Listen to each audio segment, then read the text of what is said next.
Hello everyone, today we're back on the 912 engine rebuild. I got the heads done, I got all the parts I need. With any luck, we might try to start this today. Garage time. And one of the issues that was preventing me from finishing this engine has been these circlips. And thank you to all of you who provided some suggestions. Here are the circlips that were preventing me from assembling my engine. And this is the original Japanese style. You can use these with just regular needle nose pliers. And then this is the replacement. This is a metric ring also. The dimensions are the same in every way. But it requires a special snap ring plier to squeeze it and install it. I've trial fit these in the pistons and they fit really tight, probably a little tighter than these, although these are new. So I'm gonna put these in now, fingers crossed.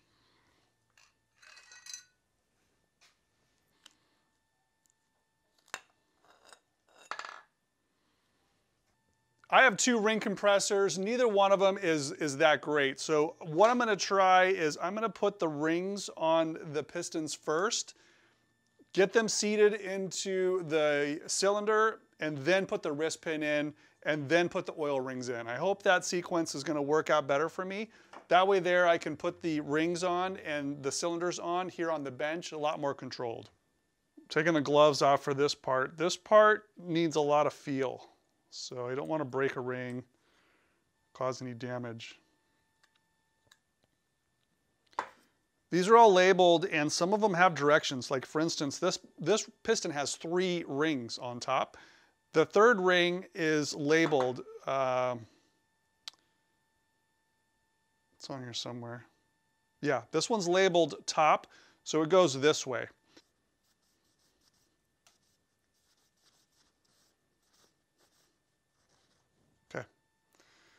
Clean enough, goes to the top.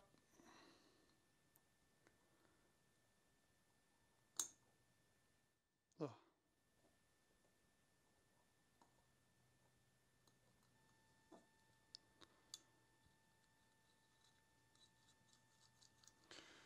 That's in there. And here's package number 2.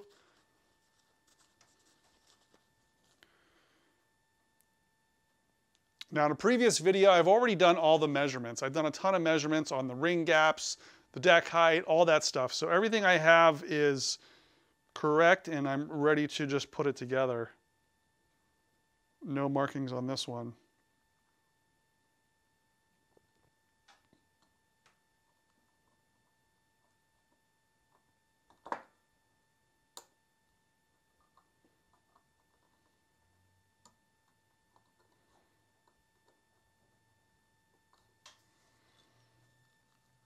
That's in the second groove. And then the top ring, number 1, same thing, non-directional, pre-measured gap, and we just put it in.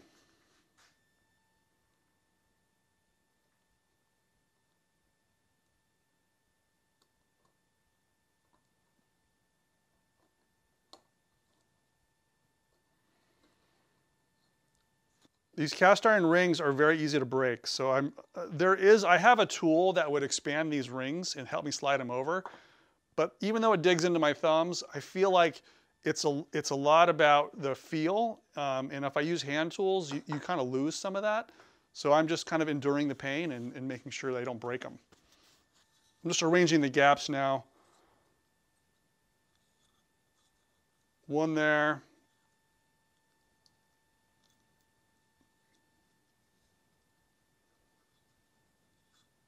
And one there. So if gases do escape the top ring, they got to go all the way around a maze to get through to the crankcase. That's the only idea on that. So now I compress them and slide the cylinder over.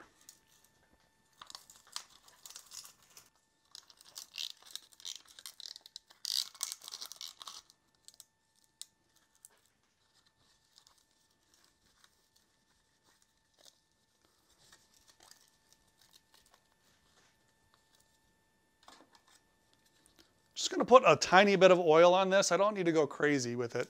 Let me grab some oil.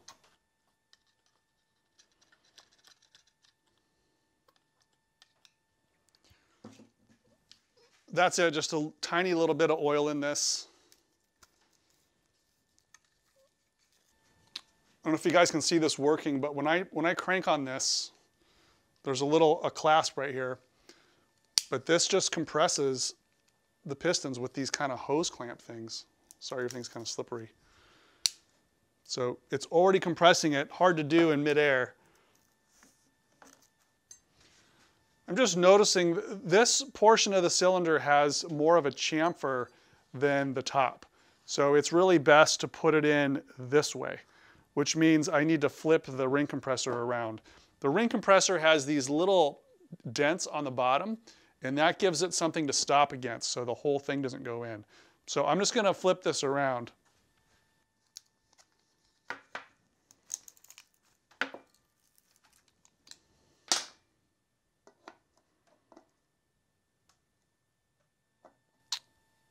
Okay, now I just need the infamous block of wood and hammer it in. I opted for the slightly clean block of wood, but I don't know if it's big enough. Let's see how it works. Whoa.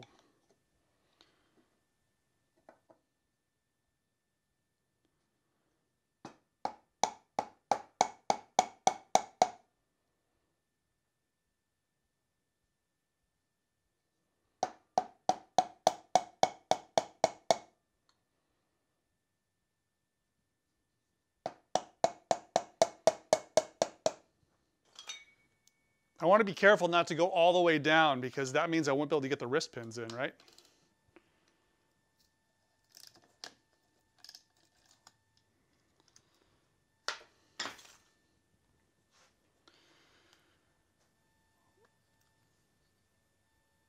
So there it is, the piston's in, the rings are in, and things are still moving freely. Now I just need to back it up a little bit so I can get the wrist pins in, and then I'll deal with the oil ring later. They're a lot easier to compress anyways. So I'm going to pull it out.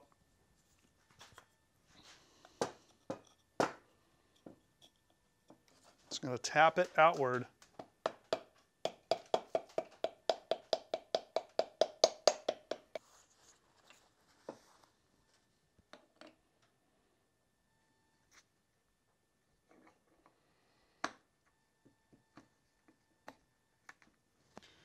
Now I just need to rotate it so that the connecting rod is in the right place. So the cylinder has a flat spot, just like that.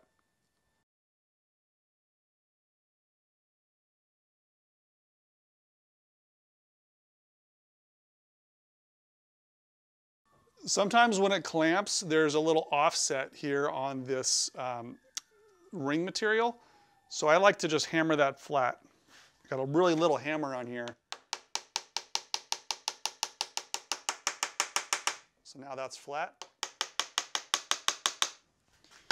So that when this side pushes down, it's even all the way around, has even pressure.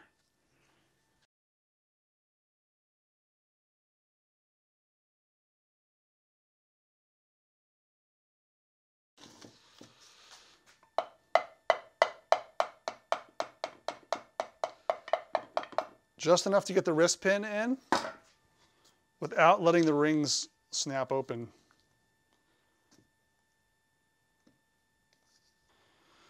Okay, these are ready minus the oil ring to go on, so let's move to the engine and assemble that.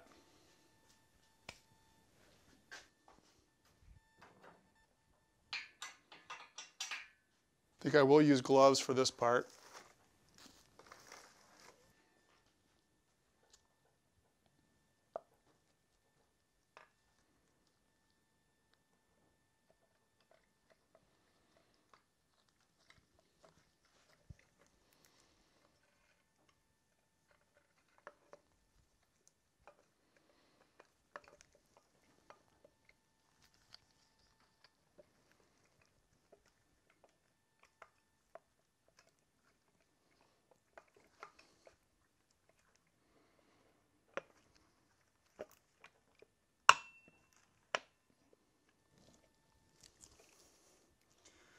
Okay, I can feel it's lined up. It just needs a little tap. I'm also just putting a little bit of cardboard here so the piston doesn't get scratched on the studs.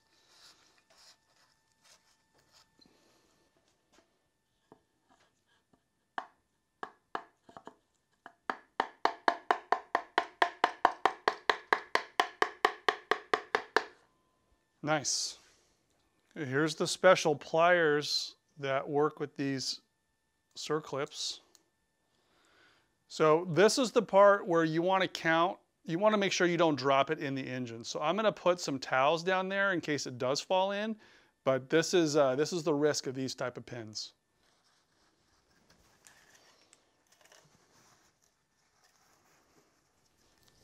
But you just got to go for it.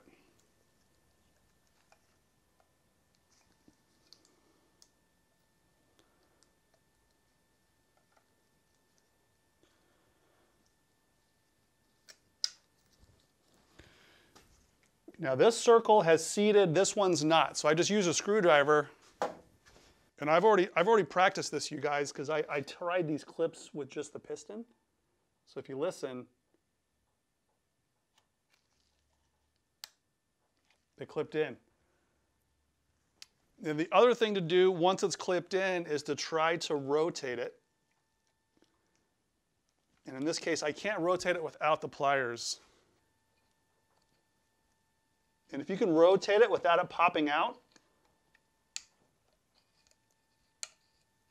then that's good.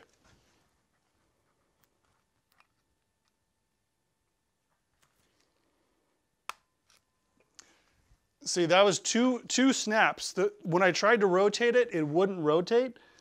And come to find out, it wasn't fully seated in there. So it's really important to make sure these are seated. I think next time I'll put the oil ring on first. There's really no reason why I shouldn't put this on first. This is kind of tricky to get on here with the studs in the way. So on the next piston, I'm going to put this in first. But that's in.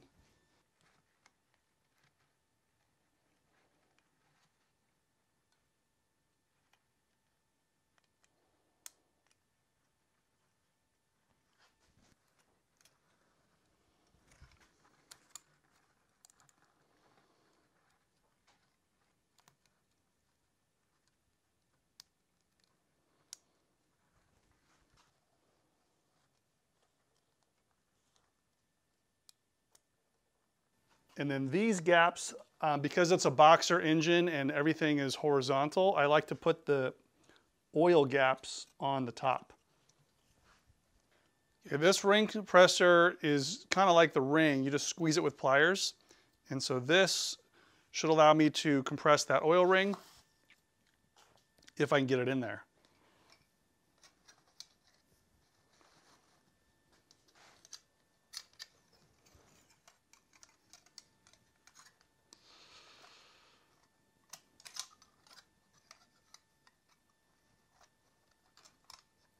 There we go.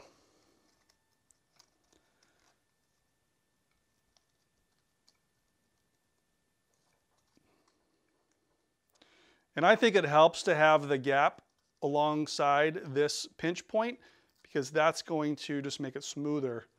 So let me get some pliers. Let me get some bigger pliers.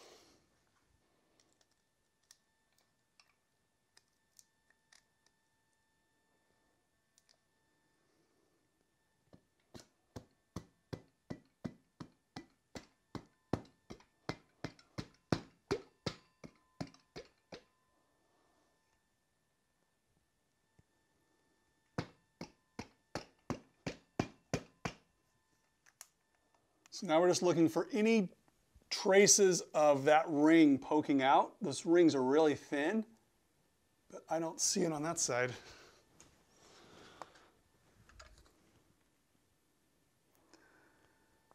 I don't see it on that side, so I think they're in there. Oh, but you know what, guys? I can't believe I did this, but I forgot the base gasket. Yeah, there's a cylinder base gasket that goes right there, and I calculated that at 10,000ths of an inch, and I forgot to put it in. So everything comes apart. Shoot.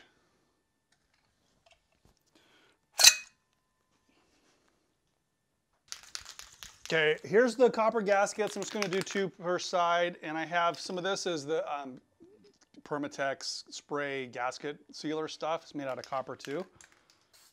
So just going to do a little bit on that.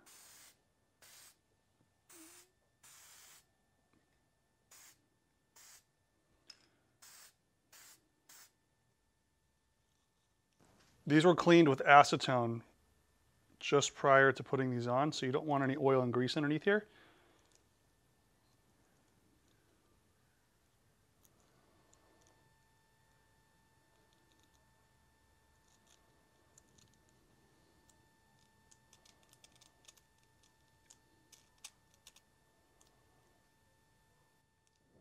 Okay. Now,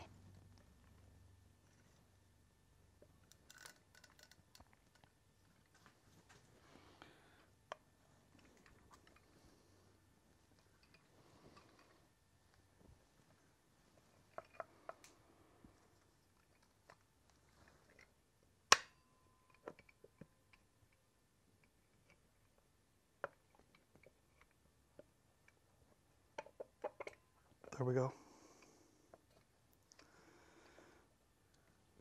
Tap that in just a little bit.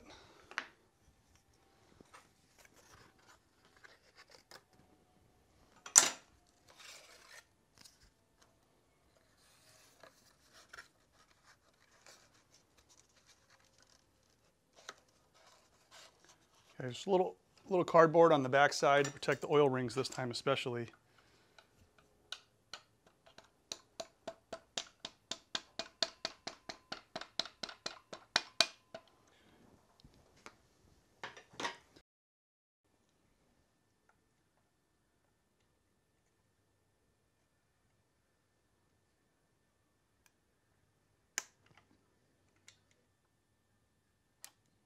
Seems like it's rotating just fine. Yep, that's on.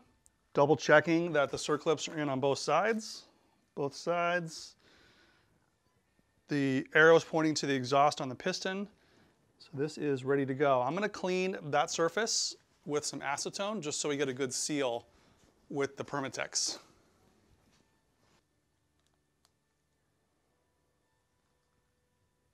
Okay.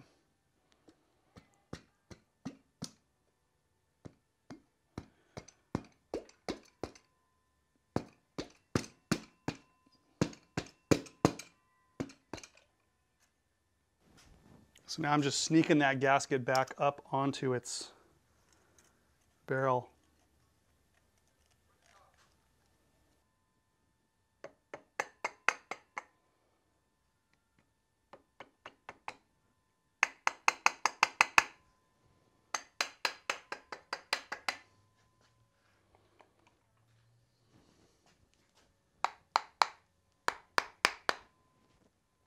Okay, so I'm going to do the other side as quickly as I can and then let that Permatex set up a little bit.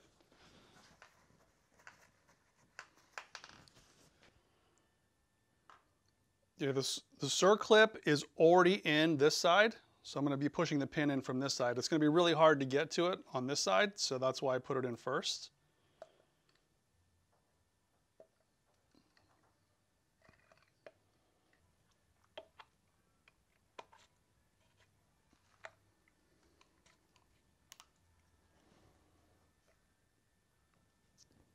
Okay, that wrist pin went all the way in until it stopped on the circlip, which is good.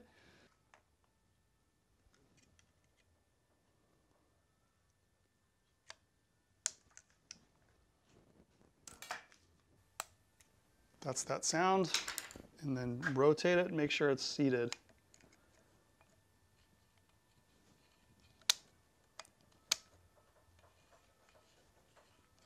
Yep, very nice. Okay, I gotta move the camera so I can reach in here and get that oil ring seated, and then we'll move on. Okay, I quickly put a cylinder head on here because I wanna clamp that junction of the gasket. I wanna clamp that down so that it's nice and flat, there's no buildup. I just wanna torque it, let the sealant cure, and then I'll take the head off. I gotta put the push rod tubes in, I gotta put the cylinder deflector in, but I just wanna put a few bolts in here and torque it down.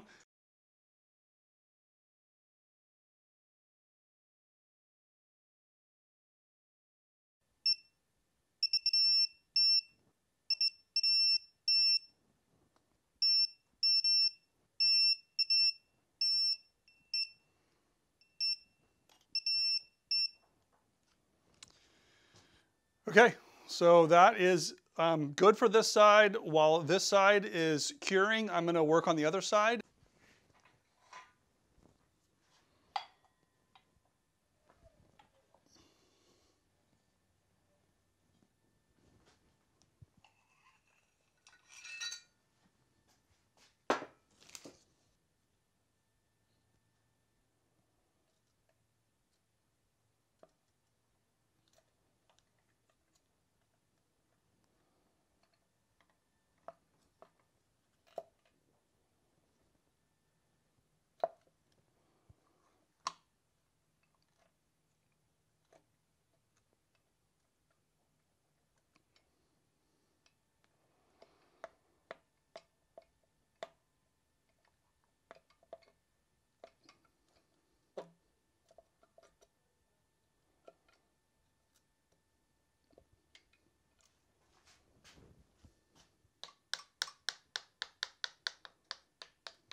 You can hear the rings scraping on the cylinders, and that's actually desirable, so it'll break in as soon as possible. I didn't put a lot of oil on the cylinders. They're almost dry.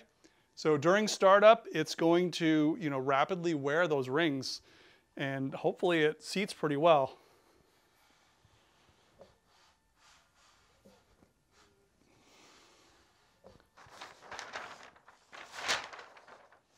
It's lunchtime.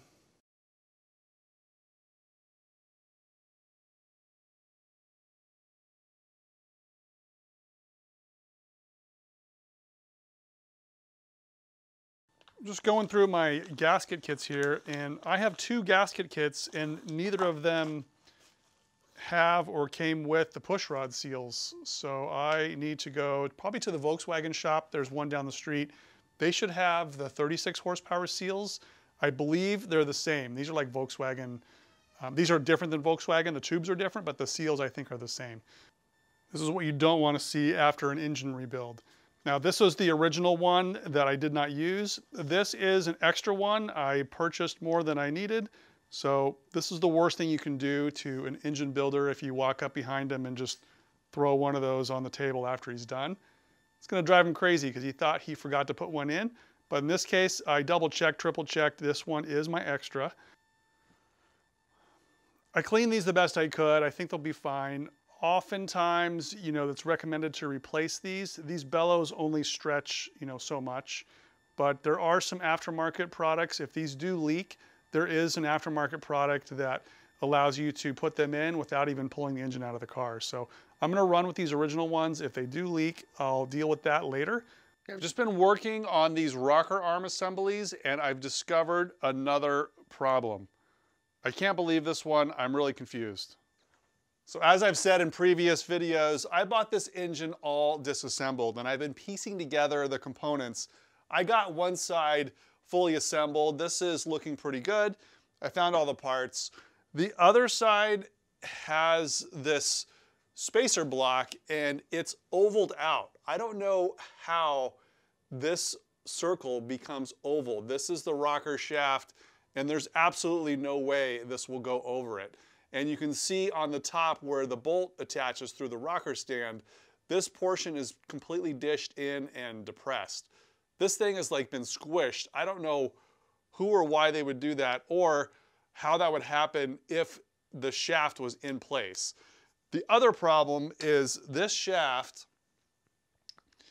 these rocker arms won't even slide on the shaft.